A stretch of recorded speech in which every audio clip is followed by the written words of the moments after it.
Muy bien, el tema del día de hoy que vamos a tratar va a ser comentando y analizando figuras jurídicas en materia fiscal. Entonces, en este sentido, vamos a hablar un poquito de lo que es la competencia de las autoridades como tal, sobre todo en materia de imposición de contribuciones, porque está por ahí una tesis que me parece interesante en cuestión del ámbito de competencia. Vamos a hablar un poquito también de lo que son las prestaciones extralegales, porque por ahí hay una tesis muy interesante desde mi punto de vista, que pues prácticamente nos está diciendo que si implementamos un cierto tipo de limitación, pues no serían afectos al salario base de cotización y por lo tanto ni al salario base de aportación para efectos de IMSS e Infonavit. Una tesis pues que considero, pues no sé, nos da casi como el camino para que pues casi todas las prestaciones no se tenga que cotizar para salario base de cotización. No, bueno, interesante. Y vamos a hablar un poquito de IEPS también. El IEPS, que sin duda alguna trae muchas similitudes en materia de IVA, figuras como el acreditamiento, la compensación, requisitos, la forma o mecánica de cálculo del impuesto. Sin embargo, pues que tiene sus propias diferencias en comparación con el IVA. Bueno, bajo esta perspectiva, antes de iniciar, pues los invito a que si no son parte todavía de la familia PAF, pues que se suscriban, siempre tratando de dar temas novedosos, los temas que de por sí siempre deben de estar año con año, como los cálculos de aguinaldo, cálculos de PTU, las declaraciones anuales, esos son temas pues que no pueden faltar también, aparte de otros temas que sí van siendo novedosos desde el punto de vista de todos los especialistas que participan como autores en esta prestigiada revista PAF. En la última edición, la 758, pues ahí tenemos algunos artículos de compañeros, amigos, en el que pues tratan de plasmar su experiencia en el ámbito fiscal desde el punto de vista de contadores, abogados, y por lo tanto me parece que esta revista PAF es muy completa y aparte pues de que ya tiene muchos años en el mercado. Por algo ha tardado mucho en el mercado. Muy bien, vamos a iniciar entonces con algo que tiene que ver con competencia, porque muchas veces siempre existen artículos con algunos supuestos que a veces no les damos la importancia debida. Es más, a veces hasta su servidor, cuando lee un artículo constitucional, sobre todo, y ve ciertas fracciones, luego dice, bueno, no tiene tanta importancia, ¿no? Pero pues sí tiene la importancia debida, dado que muchas veces eso nos puede dar pie a un análisis desde el tipo de vista constitucional de una norma tributaria. Recuerden que la obligación de contribuir al gasto público lo tenemos en el 31 fracción cuarta, no olviden eso. También deben de tener en mente que estos principios constitucionales que están contenidos aquí no siempre tuvieron esta efectividad. Anteriormente estos principios pues estaban nada más de adorno, ahí estaban, bonitos, 31 fracción cuarta, pero no servían para absolutamente nada. Obviamente no estoy hablando de hace un año, de hace 2 años, de hace 5 años, estoy hablando de los años 20, 1920, 1921, donde la postura de la Corte en el sentido de estos principios constitucionales iba en el sentido de que no podía analizar una norma tributaria bajo estos principios. Invasión de poderes, prácticamente decía. Si el legislativo ya había dicho, están estos impuestos, tú no puedes venir a tratar de demostrar su inconstitucionalidad bajo estos principios tributarios. ¿Cuál era la única vía en aquellos años? Allá por los años 20, los años 30, la vía electoral. Prácticamente nos decía, ¿no estás de acuerdo con el sistema tributario? Pues cambia a tus gobernantes, así de fácil. Pero aquí no puedes venir a solicitar la inconstitucionalidad de un tributo bajo estos principios constitucionales. Por eso les digo, no toda la vida significa que han tenido efectividad. Ya por los años 30, inicios de los años 30, la Corte cambia su perspectiva y menciona que las tesis jurisprudenciales anteriores que mencionaban que no se podía hacer un estudio de constitucionalidad bajo estos principios, pues se abandonaba, que no, que siempre sí. Se puede analizar una contribución bajo los parámetros de los principios constitucionales. Bueno, ahí está una historia de este 31 fracción cuarta, que no siempre han tenido esa efectividad. Cuando inició la Constitución en 1917, prácticamente en sede judicial no podíamos acudir alegando una inconstitucionalidad bajo estos principios constitucionales. Ya después la Corte, 10 años después, finales, les digo, inicios de los años 30, dijo que sí, siempre sí se puede analizar. Bueno, ya sabemos que así es la Corte. Entonces, en este sistema tributario, mis estimados, debemos de entender que hay una competencia como tal. La federación, las entidades federativas y los municipios tienen un ámbito de competencia para la implementación de contribuciones. Debemos de distinguir que no todas las contribuciones solamente tienen un fin típicamente fiscal, sino que al lado de ellas va acompañado algún otro objetivo, es decir, lo que se conoce como fines extrafiscales, que aparte de buscar obviamente la recaudación, se busca algún otro objetivo. Y por lo común, a veces es desalentar cierta actividad o cierto ámbito del comercio, ¿no? Como lo que ustedes ya saben, sobre todo en el impuesto especial sobre producción y servicios, que vamos a hablar más adelante. Obviamente, el consumo de tabacos, el consumo de cerveza, lo que tienen que ver con plaguicidas, alimentos con alta densidad calórica y todo lo que viene ahí, por lo común, pues se trata de desalentar.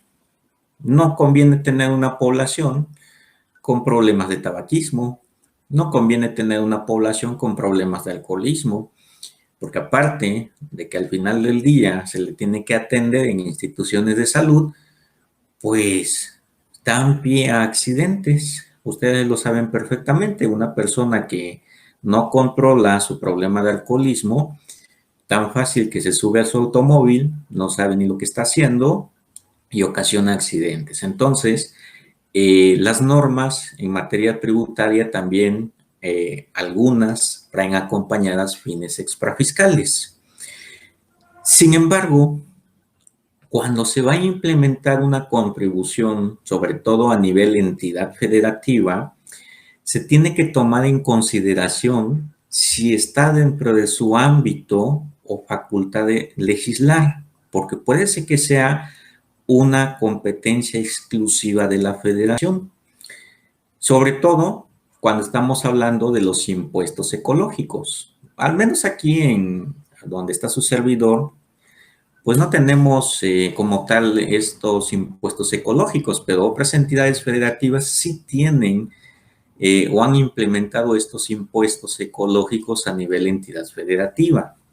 Entonces, no se me pierdan las contribuciones, aparte de que, pues obviamente, están o existen para una recaudación por parte del Estado y financiar el gasto público. Algunas de ellas tienen otro fin, que es un fin extrafiscal, sobre todo los del IEPS, ¿no? Que ya les acabo de comentar. Porque obviamente nadie en su sano juicio va a decir que conviene tener una población que todos estemos con problemas de tabaquismo o con problemas de alcohol o que se utilice indiscriminadamente lo que son los plaguicidas, pues están dañando el campo, ¿no? Como tal. Entonces, bajo esta perspectiva, por eso les dejé esta tesis. No les puse más los datos de qué época es, en qué libro, en qué mes aparece, con solamente el número de localización. Con eso los lleva directamente para los que les interese saber esos datos ya más en específico. Tesis muy cortitas, pues sí puse esos datos. Tesis que están un poco extensas como esta, decidí mejor nada más dejarlo así. Número de localización y de qué trata esa tesis. Entonces, esto es lo que nos indica que debemos de entender que nuestro sistema tributario mexicano está compuesto por contribuciones y que algunas de ellas, aparte de obviamente otorgar una recaudación, mantiene un fin extra como tal, ¿no? Y aquí nos indica pues que deben estar fundamentados en el artículo 25 constitucional. Bajo esta perspectiva, vamos a ver que hablando de los impuestos ecológicos, no debemos de perder de vista que cuando analicemos si la entidad federativa o la federación o en su caso el municipio es el competente para legislar en esa materia, debemos de separar como tal la parte sustantiva de una materia y la parte tributaria. Esta tesis que tenemos aquí, con número de localización 2022-284, es lo que nos explica de una manera muy simple, que antes de ir determinando si eres competente o no, para ver si no estás invadiendo una esfera de competencia de alguien más, debes de separar. Aquí no venimos a analizar si tú tienes la competencia en materia, por ejemplo, ambiental. No, aquí se va a analizar si tú tienes la competencia en materia tributaria que tiene que ver, pues, obviamente con la materia ambiental, pero es dos cuestiones distintas. No vamos a regular lo ambiental, vamos a regular la tributación como tal. Entonces, esta tesis lo que nos está indicando es esa parte, son temas distintos. Una cosa es normar lo que es cuestiones de ambiente y otra cosa es normar el aspecto tributario que tiene que ver con cuestiones ambientales. Entonces, cuando analicemos esta vertiente de los impuestos ecológicos, olvídate de la parte como tal sustantiva y concéntrate en analizar la esfera de competencia constitucional en materia tributaria. Entonces, eso debemos de tomar en cuenta. Ahora bien, para los que no tengan fresco cómo está esto de la competencia, lo que puede o no puede imponer un nivel de gobierno, una federación, una entidad federativa o un municipio, esta tesis que les traigo aquí me parece muy ilustrativa. Prácticamente vamos a dejar esta conclusión. Casi todas las fuentes tributarias, casi todo, va a ser esfera de competencia de la federación y de la entidad federativa. Es decir, ambos pueden implementar contribuciones. ¿Por qué?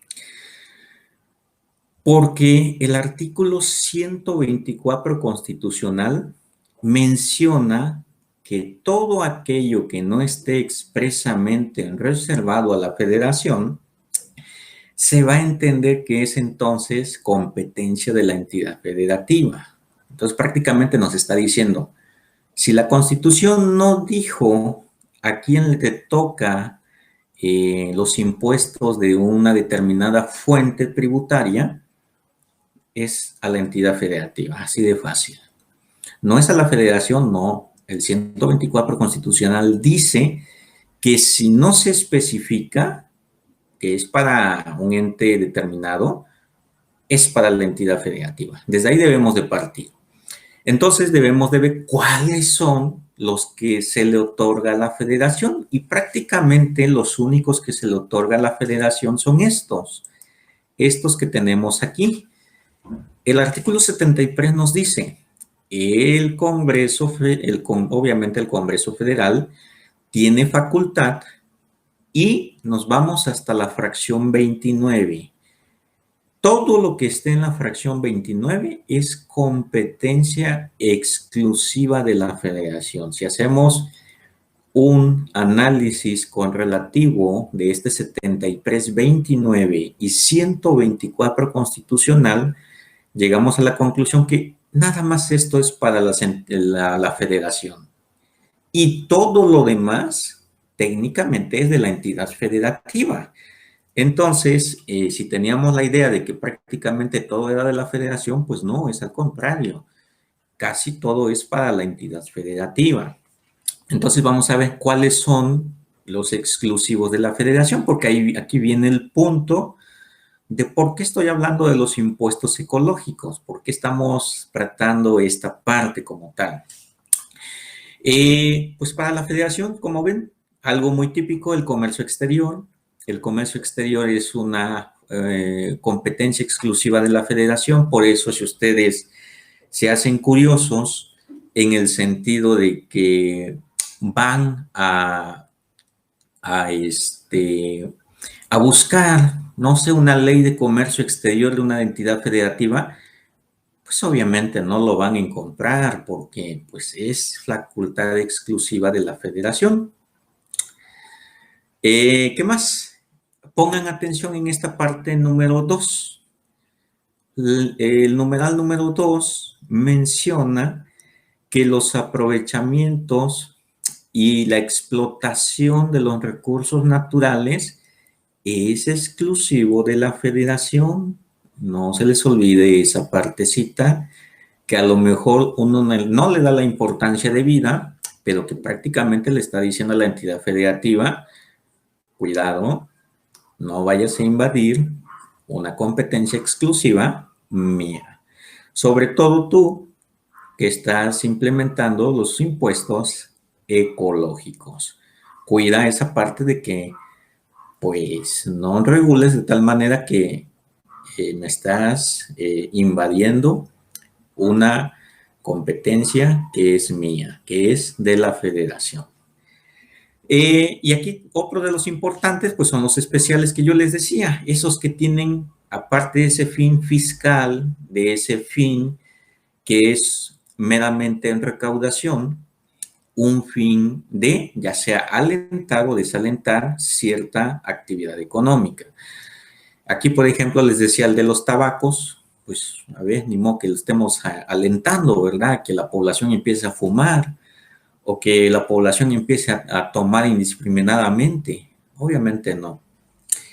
Muy bien, entonces, ojo con esto. Esto es solamente lo que puede tener la federación. Prácticamente todo lo demás, lo que se les venga a la mente, entidades federativas. Muy bien, les envío un cordial saludo a todos los que están siguiendo la transmisión. Espero les queden ahí algunos puntos importantes y tengan fresquecito algunos temas pues que son interesantes platicar. Entonces, volviendo a esta competencia, entonces casi todo es para la entidad federativa, sí, pero entonces, ¿por qué hay impuestos federales que no precisamente se apegan a lo que acabamos de platicar? Porque la fracción 7 del 73 le abre la puerta a la federación para imponer, ahora sí que los impuestos que necesite para cubrir el presupuesto. Por eso tenemos muchos ejemplos de supuestos que no están en este 73-29. Es más, en la propia ley del IEPS viene el ejemplo que les dije, alimentos con alta densidad calórica. Yo no veo ahí que sea una facultad de la federación. Entonces, ¿a quién le toca? A la entidad federativa. Pero como la fracción 7 le permite imponer las contribuciones que sean necesarias, por eso tenemos en la ley del IEPS esos supuestos que no están ahí, y todo lo demás en materia impositiva que no esté en esta lista no significa que se excedió, sino que simplemente está aplicando la fracción 7. Entonces, lo comparte con la entidad federativa. Y entonces, ¿por qué la entidad federativa no los implementa? Bueno, porque ustedes ya saben que tenemos una ley de coordinación fiscal que a las entidades federativas les otorga participaciones a cambio de que no mantenga impuestos y sean coincidentes con los de nivel federal. Salvo algunas excepciones, ¿no? Que permite la ley del IVA, la ley del IEPS, los denominados cedulares, pero que están limitados a cierto porcentaje, 5 y 4.5%. Pero bueno, eso es otra cosa, ¿no? Están permitidos directamente por ley. Pero en teoría, por eso no tenemos una complejidad tan abundante en el sentido de que, ay, es que aparte de la ley del IVA federal tengo esto a nivel de entidad federativa. No, por lo mismo, porque se están llevando participaciones. Entonces, esta tesis que está aquí me parece muy interesante porque menciona eso, que los impuestos ecológicos o denominados costos eficientes, sobre todo en la parte de extracción de materiales, pues está invadiendo la competencia exclusiva de la federación, que es eso que yo les estoy comentando. Cuando uno empieza a estudiar esto de la competencia en materia tributaria, pues uno voltea a ver el 73 fracción 29 y bueno, se le viene a la mente comercio exterior. Ah, bueno, está bien, comercio exterior. Se le viene a la mente los especiales, lo que es cerveza, tabacos, lo que tiene que ver con los combustibles, y dice, bueno, no, sí, sí, está bien, pues sí, ese es de la federación, ¿no? Pero no le da importancia a otras fracciones como la segunda, de aprovechamiento en recursos naturales. Dice, bueno, uno dice, pues no se me viene a la mente uno que esté vigente así de tanta importancia como los principales que tenemos. Y bueno, ahí está. Pero se nos olvida que las entidades federativas pues siempre están implementando esto de los impuestos ecológicos, obviamente llevan un tinte de extrafiscal, cuidado del ambiente. Entonces, pues se pasa por alto esta fracción, que realmente la explotación de recursos naturales solamente puede ser bravado por la federación, las entidades federativas, ¿no? Es lo que nos indica esta tesis, nos dice en la parte final que de tal forma que la explotación incluye la extracción de sustancias, aparte pues ahora sí, remoción de los suelos, por lo tanto, imponer contribuciones, pues está invadiendo una esfera de competencia de la federación. Interesante, porque cuando uno, en su momento, cuando empecé a estudiar lo de los ecológicos, pues uno lo lee, ¿no? Y dice, bueno, sí, lleva un fin extrafiscal, no hay algo equivalente a nivel federal para que podríamos pensar que está violentando, ¿no? Esos convenios de colaboración y no va en contra de lo que dice la ley de coordinación fiscal, pues no hay nada equivalente a federal, pero pues se nos olvida esa fracción, ¿no? Ese numeral, ese ordinal, número segundo de la fracción 29 del artículo 73, al decir, no se te olvide que la explotación de los recursos naturales es solamente facultad exclusiva de la federación. Entonces, si uno lee, nos dice que los numerales que van del 8 al 13 de esa entidad federativa de Zacatecas, pues tiene una regulación en ese sentido, que lo tenemos aquí, que prácticamente nos está diciendo que lo que se remueva del suelo o subsuelo va a estar afecto al pago de una contribución. Y aquí nos menciona algunos ejemplos, nos menciona arcilla, arena, caliza, cantera, Brava. Bueno, ahí están todos los ejemplos de ese artículo. Y así hay otros artículos de otras entidades federativas que más o menos tienen esa regulación. Entonces, si volvemos a lo que nos dice esa tesis, pues nos está indicando que, pues, ahora sí que analiza bien este tema, porque prácticamente esa entidad federativa está invadiendo una esfera de competencia de la federación. ¿Por qué? Porque el 73, fracción 29, numeral 2, habla que la explotación de recursos, y aquí nos explica esta tesis, que también incluye la remoción de materiales, pues solamente puede ser implementado por la federación. Interesante tesis, ahí queda sobre la mesa, es cuestión de ir analizando cada impuesto ecológico, porque tiene varias vertientes, ¿no? Por ahí estaba otro impuesto, otro de la misma entidad federativa que hablaba de la emisión de gases. Bueno, ahí la emisión de gases, pero lleva un punto diferente, ¿no? A este que es, pues sí, desde el punto de vista, esa extracción de materiales, pues podríamos decir que se está aprovechando los recursos naturales y que por lo tanto no puede ser materia impositiva a nivel entidad federativa, tiene que ser federación.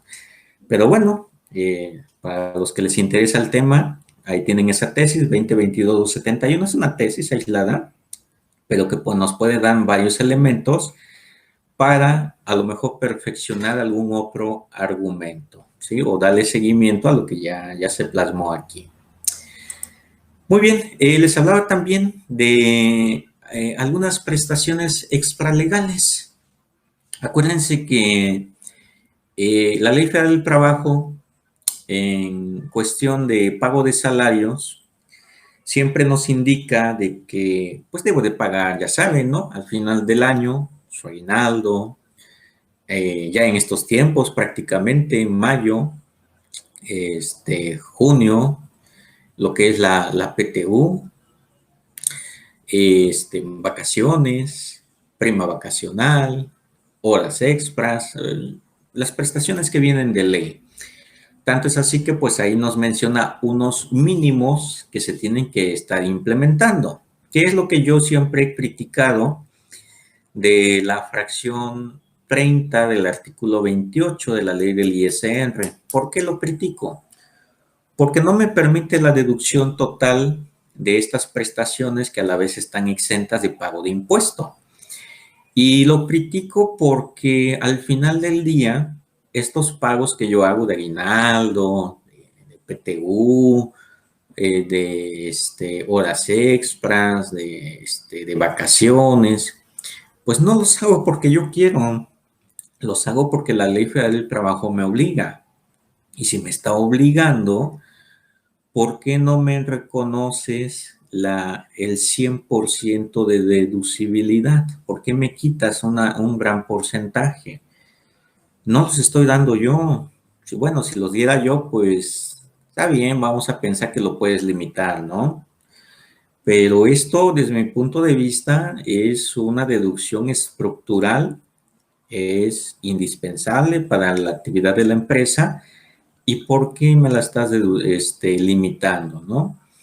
Ahí ya la Corte, ya saben, sacan sus tesis que indican que es constitucional, que no nos las están quitando totalmente, que nada más lo están limitando y que por lo tanto pues no hay ningún problema de inconstitucionalidad conforme al principio de proporcionalidad, ¿no? Pero bueno, eso así ya nos dijo y así está. Esperemos que algún día se derogue esa fracción. Lo que a mí me viene y pues ahora sí que me sorprende un poquito es esta tesis que es de febrero del 2021, número de localización 2022-757, porque como que me da a entender que aquellas prestaciones extralegales, es decir, que no estamos hablando del aguinaldo, No estamos hablando de todos los supuestos que acabo de mencionar que están en la Ley Federal del Trabajo, sino aquellas prestaciones que yo otorgo independientemente de. Aquí lo que nos está diciendo que si yo otorgo prestaciones extralegales, prácticamente no puedo, más bien puedo implementar una limitante expresa, ya sea en los contratos o puede ser en un plan de alguna prestación en específico, especificando que no van a ser base para el cálculo del salario base de cotización y ni mucho menos para el salario diario integrado. Obviamente, si me está hablando que no se van a someter a la integración del SBC, pues sí, indirectamente también nos dice que no es sometido al SBA, al salario base de aportación para efectos del Infonavit. Y me resulta un poco, les digo, no sé cómo decirlo, porque para empezar estamos hablando de una empresa aquí, pues un poco famosa, muy famosa, en el que nos indica que las prestaciones extralegales que implementó esta empresa, denominadas bono de productividad y productividad remanente anual, pero pues yo podría decir que vamos a llamarle algún otro, a lo mejor se me viene a la mente bono de despensa, o hasta podría decir los premios de puntualidad y asistencia. No sé, pues esos no son obligatorios de acuerdo a la Ley Federal del Trabajo. Y todo lo que se les venga a la mente que no sean los conceptos que ya mencioné. Aquí prácticamente lo que pasó es que por esas prestaciones de bono de productividad y productividad anual, pues que no deberían de integrar para el salario base de cotización. Hasta donde yo recuerdo, el 27 de la Ley del Seguro Social nos indica que todo lo que se le entrega al trabajador por su trabajo va a integrar para el SBC, es decir, para las cuotas IMSS como tal, SBA, Infonavit. Entonces, bono de productividad, yo entiendo que productividad tiene que ver directamente con el trabajo, con lo que estás haciendo. Entonces, tiene que cuantificarse para el salario base de cotización. Es más, lo dice expresamente para los trabajadores del campo. Los bonos de productividad los deja en una integración de un porcentaje y lo demás, claro que va a integrar. Entonces, en este sentido, lo que esta tesis, porque es una tesis aislada, no es una jurisprudencia, pero a lo que voy es que pues prácticamente si esta tesis me está dando elementos para yo no tomar en cuenta ninguna prestación extralegal. ¿Por qué? Porque aquí nos está indicando que como no son prestaciones que son obligatorias como las que yo ya les acabo de mencionar, y se debe de ir analizando en el sentido de que si el patrón decide otorgarlas y establecer limitantes, pues no tiene por qué sufrir más consecuencias, más agravios en el sentido de que, bueno, aparte de que le estoy dando más prestaciones, quieres que pague, no sé, más aportaciones de IMSS por estos conceptos. ¿Y por qué se basó esto? Porque pusieron una cláusula en el sentido de que se estableció, déjenme ver, creo que no está en esta parte, está en la siguiente página, se estableció una cláusula que establecía que no iban a ser base para efectos de el salario diario integrado ni para efectos del salario base de cotización. Vamos a ver esta parte. Dice que se plasmó en un convenio de incentivos. Dice que prevé en ese convenio que se estableció esta empresa y sus trabajadores, que el pago de esos bonos se van a efectuar, pero que se excluyen para integrar el salario y sobre todo también para el salario base de cotización. Lo ponen hasta entre comillas. Los incentivos que cubre la empresa por este concepto, vean, no integrarán el salario para ningún efecto legal o contractual. A ver, el 27 de la ley del Seguro Social es claro, todo lo que le dé por su trabajo está afecto al pago de aportaciones. Y obviamente, también para efectos laborales, ¿no? Lo despido, pues ya sabemos que el SDI para los 3 meses.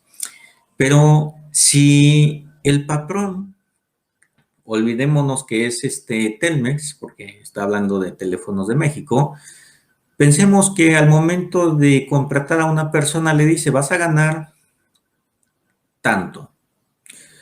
Vas a tener tus prestaciones de ley, ya sabes, aguinaldo, vacaciones, prima vacacional y todo lo que tú ya sabes.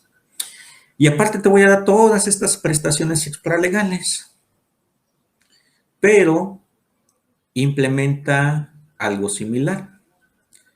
Todas las prestaciones extralegales, tan simple como poner eso, no integrarán el salario para ningún efecto legal o contractual. Es lo que me está diciendo esta tesis prácticamente, que si yo implemento una cláusula de este tipo, en el que especifico que les voy a dar otros beneficios, pero que a la vez los limito a que no sean base para ningún efecto legal o contractual, prácticamente me está diciendo que no debo de pagar ICBC, porque así sostiene su justificación. Nos indica esta tesis, los bonos de productividad y productividad anual, dice, son prestaciones extralegales. Por eso les digo, pues olvidémonos de bonos de productividad y productividad anual, prácticamente cualquier prestación extralegal, técnicamente. Dice, por los que son exigibles en los términos acordados por las partes, dice, son exigibles por los términos acordados por las partes, entonces por eso entendemos que yo lo estoy otorgando porque no me obliga la Ley Federal del Trabajo, pero a la vez, como yo lo estoy otorgando, también voy a limitarlo. Dice, dado que las cláusulas que contienen prestaciones a favor de los trabajadores que excedan los establecidos en ley, dice, son de interpretación estricta. Interpretación estricta. Ahí me quedaría la duda. Sí, yo sé que hay una interpretación estricta en fiscal, pero en laboral, es lo que está tratando de decir. Bueno, sigamos. Al final, lo importante es que dice, de manera que las partes libremente pueden convenir la forma y términos. Obviamente, si yo voy a dar una prestación extralegal, yo voy a decidir cómo te la voy a dar, cómo la voy a pagar, en qué término, periodicidad, todo eso, pues lo está diciendo, es extra, a esa parte. Entonces, dice, por lo que en los casos en el que las cláusulas sobrepasan las prerrogativas, o sea, las mínimas de ley, de la Ley Federal del Trabajo, dice, no resulta aplicable la regla de interpretación del 18 de la Ley Federal del Trabajo. Es decir, que en caso de duda, en materia laboral, cuando estemos analizando alguna situación en la que pues no sabemos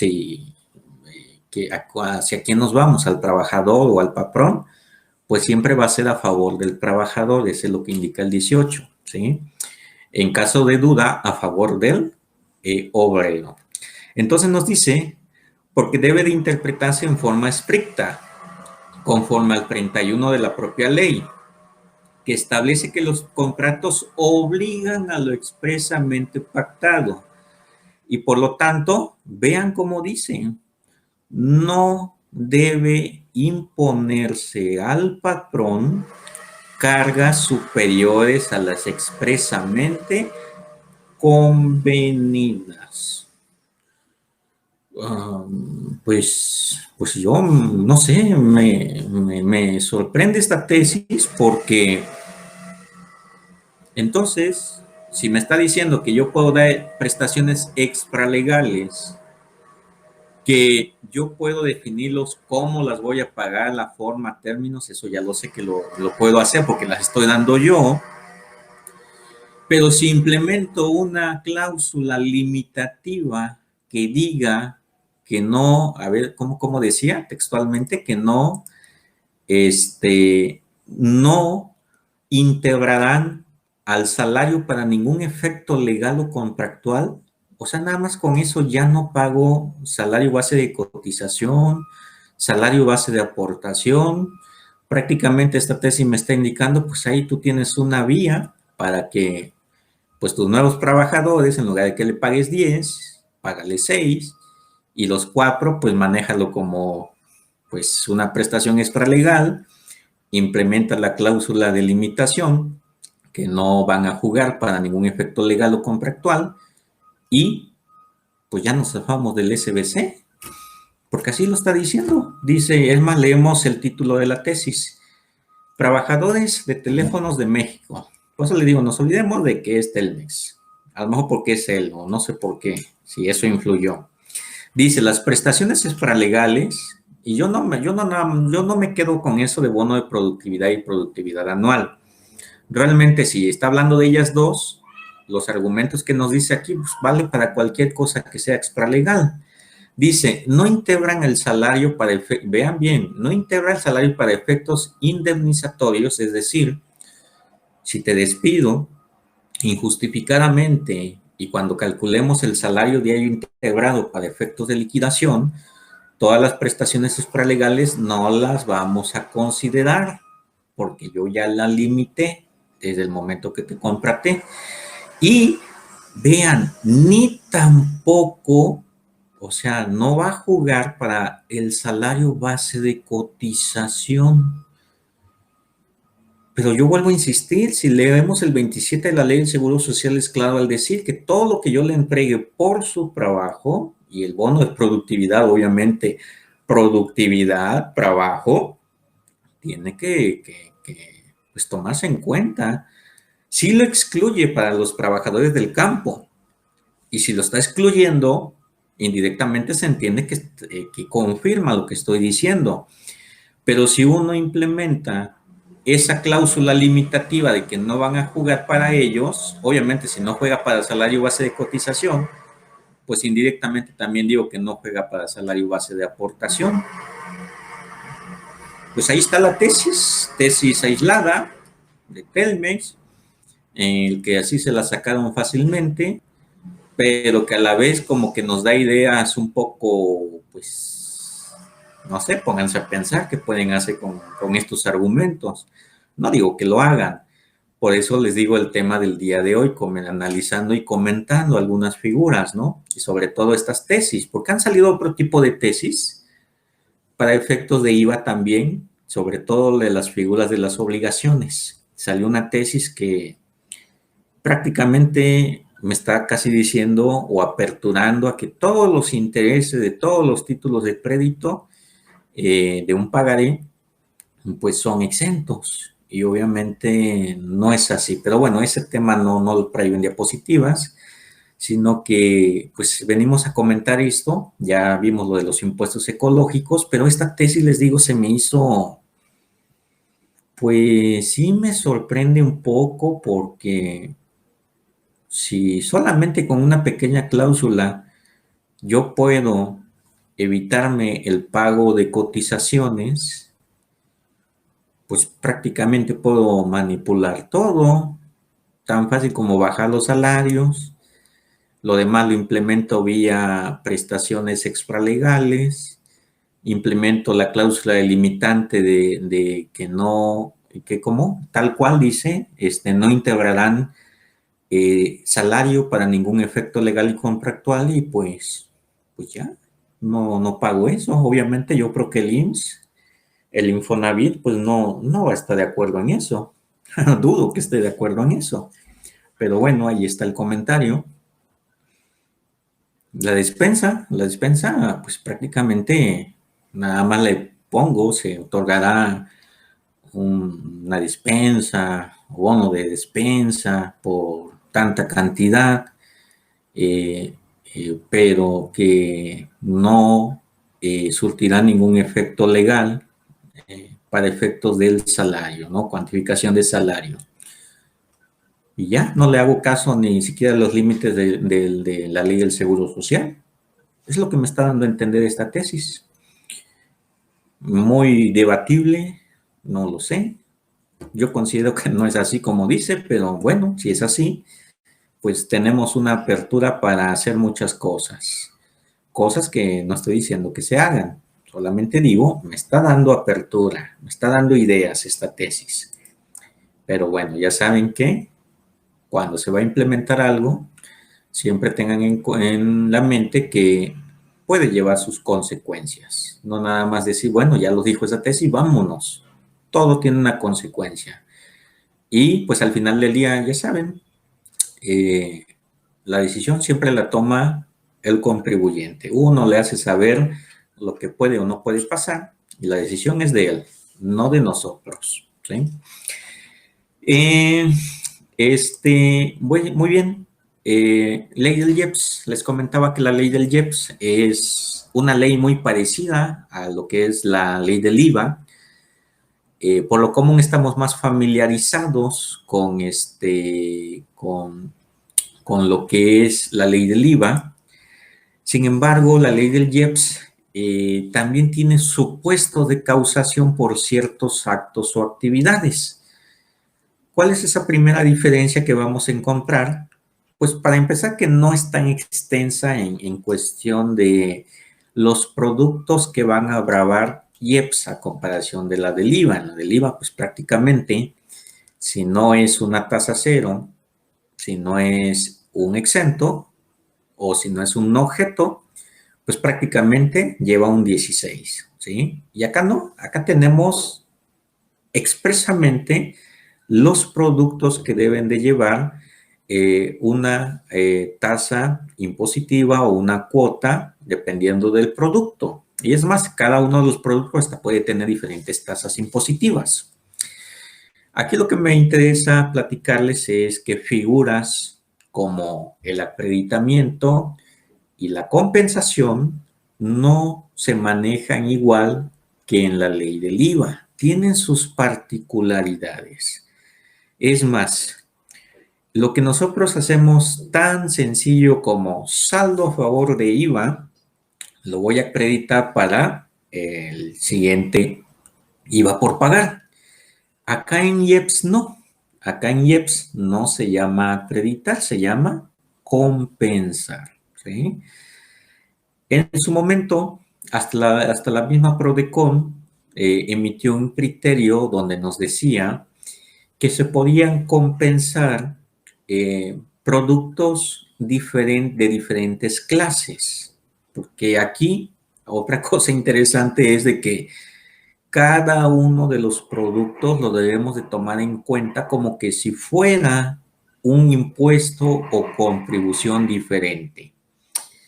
Ah, caray, debemos de tomarlo como que si fuera un impuesto o contribución diferente, pues sí, porque prácticamente yo no puedo estar mezclando mis IEPS de plaguicidas con el IEPS de algún otro producto como el de alimentos. Esa es una limitante que también es muy diferente a la ley del IVA. En la ley del IVA, uno dice, a ver, mi IVA que trasladé de mis ventas, tanto. De mis compras tengo mi IVA acreditable de tanto, hago la operación aritmética y me puede salir un saldo a favor o un impuesto a pagar. Sin embargo, en IEPS no es así de fácil. En IEPS no es nada más decir IEPS trasladado menos IEPS acreditable y vámonos. Vamos a ver si sale saldo a favor o impuesto a pagar, ¿no? Claro que no. Aquí no me debes de mezclar los productos. Si estás cuantificando, por ejemplo, los plaguicidas, nada más plaguicidas. Me vas a cuantificar el IEPS que trasladaste y vas a tomar en cuenta tu IEPS acreditable y me determinas el IEPS, si es a pagar o a favor. Y si tienes algún otro producto que cause otro IEPS, no me estés mezclando, ¿sí? Entonces, en su momento, cuando se hablaba de la compensación, la regulación estaba de tal manera que se prestaba a entender que yo podía compensar un saldo a favor de a lo mejor de plaguicidas contra el impuesto a pagar no sé, de alimentos o de algún otro. Sin embargo, se modificó esa disposición para dejar textualmente establecido que la compensación no podría ser en bienes distintos. Déjenme ver si llego a donde está lo de esa parte exclusiva de la compensación. Lamentablemente no nos dio tiempo ya de analizar todas estas partes. Aquí está. Vean bien cómo dice en la efectos de la compensación. Obviamente cuando estoy hablando de IVA, ahí no nos preocupamos de nada. Ya sabemos que mi saldo a favor o me lo acredito para futuros impuestos a pagar hasta agotarlo o lo solicito en devolución. Y aquí en IEPS, pues nos indica que el saldo a favor únicamente puedo compensarlo. Dice, contra el mismo impuesto. Y les digo que es un juego de palabras, porque al final del día yo digo, a ver, es ley del IEPS. Estoy hablando de IEPS. Entonces, pues yo creo que plaguicidas, alimentos y todo lo demás, pues es IEPS. Entonces es el mismo impuesto, IEPS. Sin embargo, aquí nos indica esta parte que se implementó, que dice, para estos efectos, se consideran impuestos distintos cada uno de los gravámenes aplicables a las categorías de bienes y servicios que habla la fracción 1 y 2 del artículo 2. Es decir, nos está diciendo que en ese artículo 2 viene una serie de fracciones y que cada una de esas fracciones tiene incisos, inciso A, inciso B, inciso C, inciso D. Nos está diciendo que cada inciso es un impuesto diferente. Pero yo veo que se llama IEPS, pues aunque veas que se llame IEPS, son impuestos diferentes.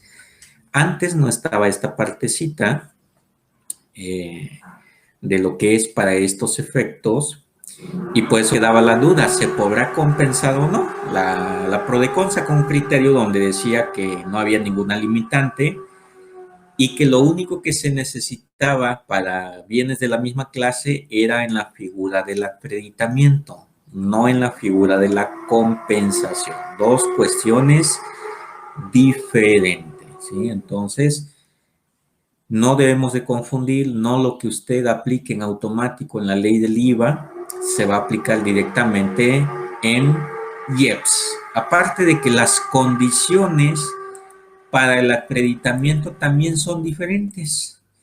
No porque ya sé que el 5 de la ley del IVA me dice que debe de cumplir ciertos requisitos, significa que van a ser los mismos para IEPS.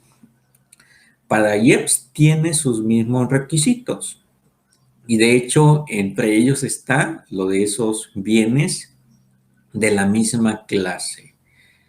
De hecho viene aquí, inciso cuarto, es lo que yo les estoy diciendo. Prácticamente cada fracción, cada inciso que yo vea en la ley del IEPS, cada producto es diferente impuesto. Así se llame IEPS, es diferente impuesto. Entonces, cuando se presentan las declaraciones, obviamente van a encontrar un apartado específico de cada una de ellas. La fracción cuarta es claro al decir, cuando me calcules el resultado del mes, ya sea a pagar o a favor, me vas a tomar en consideración el impuesto acreditable y el impuesto a cargo que dice que sean bienes de la misma clase. Cosa que eso no tenemos en la ley del IVA. ¿Se imaginan? En la ley del IVA que cada producto, que cada servicio, que cada uso y goce temporal de cada producto fuera un impuesto diferente y que cada uno tuviéramos que estar diciendo IVA acreditable de venta de libros, compra, el IVA trasladado de venta de libros. Y vamos con el siguiente. IVA acreditable de venta de cuadernos. No, pues sería imposible. Pero aquí como son menos supuestos, en el artículo 2 nos establece, pues ni modo, esa limitante de que deben de ser bienes de la misma clase. ¿Sí? Ahí está. Fracción cuarta, no olvidar, no son los mismos requisitos que la ley del IVA, de hecho creo que aquí los tengo también. Aquí está, artículo 5, no son los mismos que los que menciona la ley del IEPS. Muy bien, pues vamos a dejarle hasta aquí. Ya se terminó lamentablemente el tiempo. Espero que algún comentario ahí les haya llamado la atención para efecto de que profundicen en ellos. Y si no, pues espero que al menos hubiera sido una charla amena.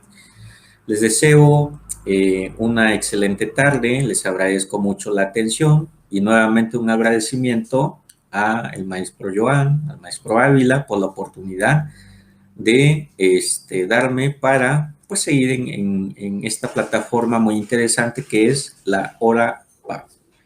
Muy buenas tardes, que tengan un excelente día. Hasta luego.